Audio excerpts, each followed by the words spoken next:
এই যে ফেরেশতারা বসা, সালাম দাও। আদম বলেন না, আমি সালাম দিব কেন, আমারা দেয় না কেন? অনেক মুরব্বী আছে বলে আমি দিব কেন, তোরা আমারে দিবি। এরকম আছে না নাই?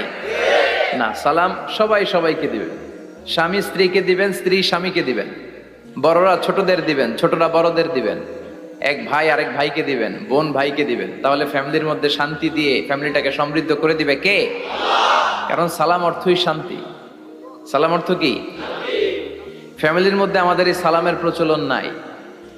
বিশ্বনবী সাল্লাল্লাহু আলাইহি ওয়াসাল্লাম স্ত্রীদেরকে আগে সালাম দিতেন, সাহাবাদেরকে আগে সালাম দিতেন। মা আয়েশা বলেন, এত বছর বিশ্বনবী সংসার করলাম, একদিনও আগে সালাম দিতে পারি নাই। সবসময় বিশ্বনবী আমাকে আগে সালাম দিয়ে দিতেন। তো সাইয়েদনা আদমকে সৃষ্টি করার পরে আল্লাহ বললেন, আদম সাল্লিম আলা উলাইকা নাফর, বুখারীর বর্ণনা, ফেরেশতাদের এই দলটাকে তুমি সালাম দাও। সাইয়েদনা আদম আলাইহিস সালাম অহংকার করেন নাই।